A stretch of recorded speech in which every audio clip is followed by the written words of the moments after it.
Shanghai ताउन तंजीम के सरबराही इजलास में शिरकत के लिए चीनी वज़ीर-ए-आज़म ली कियांग आज इस्लामाबाद पहुँचेंगे। वज़ीर-ए-आज़म शहबाज शरीफ की दावत पर चीनी हम मनसब पाकिस्तान का दौरा कर रहे हैं। 4 रोज़ा दौरे के दौरान चीनी वज़ीर-ए-आज़म के हमरा तिजारत, खारजा, कौमी तरक्की और इस्लाहाती कमीशन के वज़रा भी होंगे। तर्जुमान दफ्तर खारजा के मुताबिक ली कियांग और शहबाज शरीफ के दरमियान वफूद की सतह पर सी-पैक, मौशी ताउन और 2 तरफ़ा तिजारत पर बात होगी।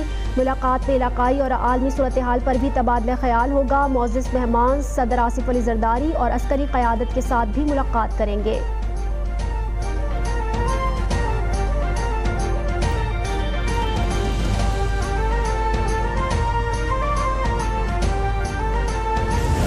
The world is now realizing Pakistan's true potential because our economy is moving towards the path of progress. Financial quarter, we've never received such a high amount of remittances before. So I think it's really heartening. With regard to our exports are up 14%. Our current account deficit is decreasing by the day. Our IT exports are up at almost $3.2 billion. So all our economic indicators, there's been a marked improvement.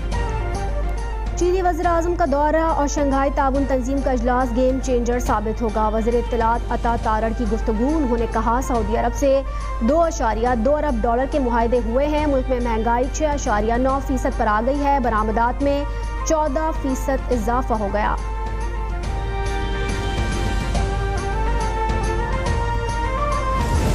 मेरी यही आपके जरिए उनको ये होगी appeal कि उनको चाहिए कि 15 की कॉल को कैंसिल करें मुल्क की मुफाद में, और ये 15 की कॉल कैंसिल होनी चाहिए, ये उनके भी अपने मुफाद में।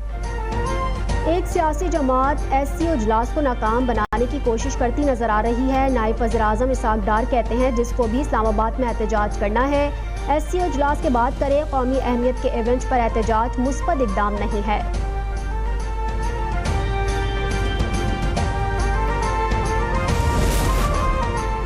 बानी तहरीक इंसाफ और इसराइल का गठजोड़ है। ये शंघाई ताउन तंजीम इजलास सबोताज करने के लिए सरगर्दा है। सिंध के सीनियर वजीर शर्जिल इनाम मेमन का बयान। उन्होंने कहा PTI के पॉलिसी मुशीर इसराइल में बैठे हैं। सिहोनी मफादात के तहफ़्फ़ुज़ के लिए काम किया जा रहा है।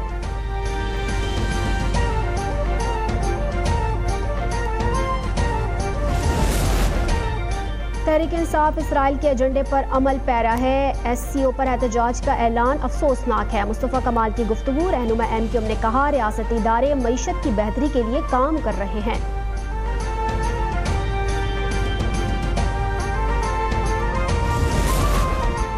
इस्लामाबाद में शंघाई ताउन तंजीम सरबराही इजलास की मेज़बानी के दौरान ट्रैफिक प्लान जारी कर दिया गया। वफाक़ी दारुल हुकूमत की अहम शहराएं 16 अक्टूबर तक आम ट्रैफिक के लिए बंद रहेंगी। 1100 से ज़ायद ट्रैफिक एहलकार और अफसरान छोटी बड़ी सड़कों पर अपने फ़राइज़ अंजाम देंगे। इस्लामाबाद एक्सप्रेसवे 0 पॉइंट से कोराल चौक तक बंद रहेगी।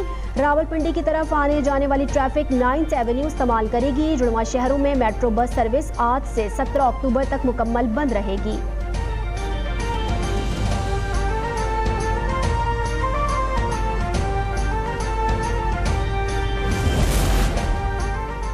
चेयरमैन पीपल्स पार्टी बिलावल भुट्टो जरदारी और सरबराह नून लीग नवाज शरीफ के दरमियान टेलीफोनिक राबता। दोनों रहनुमाओं के दरमियान मुल्क की मजमूई सियासी सूरत हाल पर गुफ्तगू हुई। बिलावल ने नवाज शरीफ को JUI से आईनी तरमीम पर पेशरफ से आगाह किया।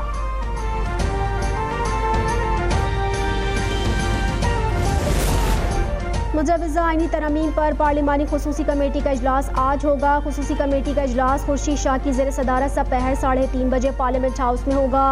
ज़ेली कमेटी अपनी रिपोर्ट पार्लियामेंट की खुसूसी कमेटी में पेश करेगी।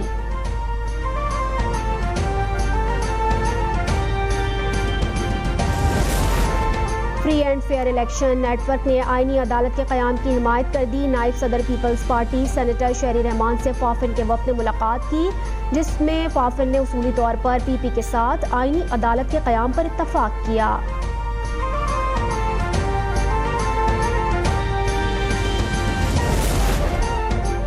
तरक्की के लिए तमाम वसाइल बरूए कार लाए जाएंगे। वज़ीर-ए-आज़म आज़ाद कश्मीर चौधरी अनवारुल हक का रावला कोट में कुल जमाती मुशावरती इजलास से खिताब। कहा दुश्मनों की साजिश का डट कर मुकाबला करना है।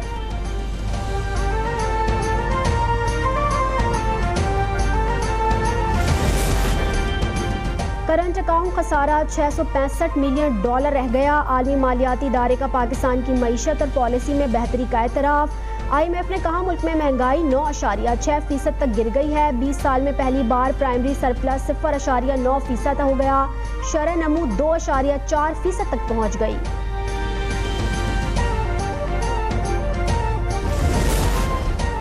कराची के शहरी मुल्क में सबसे महंगा आटा खरीदने पर मजबूर। शहर कायद में आटे के 20 किलो थैले की कीमत 2200 रुपये तक हो गई।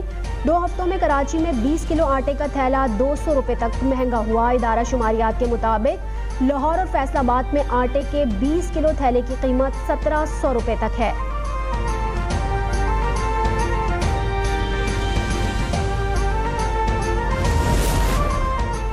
कराची में PIA की परवाज PK 308 की हंगामी लैंडिंग। तकनीकी खराबी पर तैयारा इंजीनियरिंग डिपार्टमेंट भेज दिया गया। PK 308 अल-ऐन से इस्लामाबाद परवाज जाते हुए हाइड्रोलिक सिस्टम में मसले का शिकार हुई थी। कोयटा के करीब तैयारे में हाइड्रोलिक सिस्टम में खराबी की वजह से तैयारा अचानक बुलंदी खोने लगा था।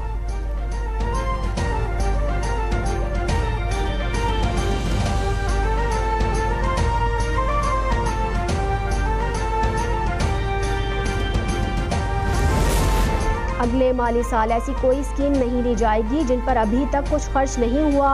वज़ीर आला सिंध ने मुख्तलिफ तरक्याती प्रोग्राम के हवाले से महकमों को ज़रूरी हिदायत जारी कर दी। मुराद अली शाह कहते हैं नए PSDP में मुख्तलिफ सूबों की तरजीहात की बुनियाद पर महकमे अपनी तजावीज़ पेश करें।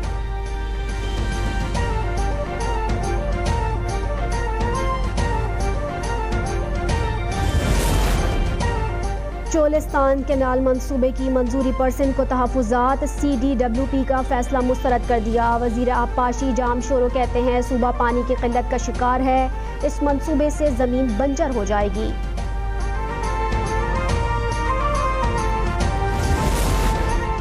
अज़मा बुखारी ने गवर्नर पंजाब को आड़े हाथों ले लिया। उन्होंने कहा सिंध में आपकी हुकूमत है मगर वहाँ स्कूल नहीं, हर तरफ नकल का राज और सेंटर बिकते हैं। आपने वो काम शुरू कर दिए जो PTI करती है।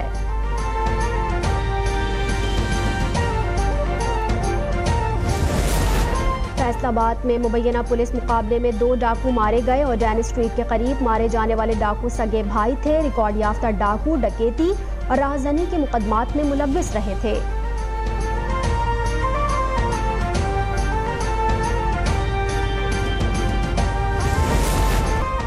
पाकिस्तान का गजा के मजलूम तालिब इल्मों के लिए शानदार इकदाम। 27 फ़लस्तीनी तलबा मेडिकल की तालीम जारी रखने के लिए पाकिस्तान के लिए रवाना हो गए। पाकिस्तान में मरहलावार 192 फ़लस्तीनी तलबा को डेंटल और मेडिकल कॉलेजेस में तालीम जारी रखने में मदद फराहम की जाएगी।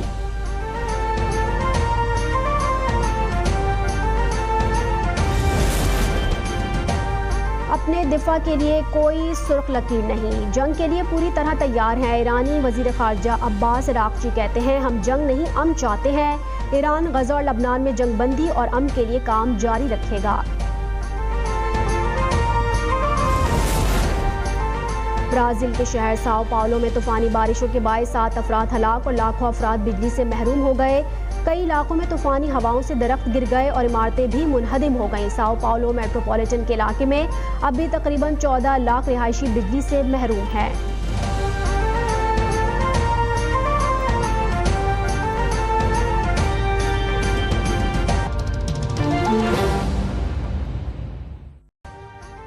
अभी सब्सक्राइब करें ताकि कोई खबर रह न जाए।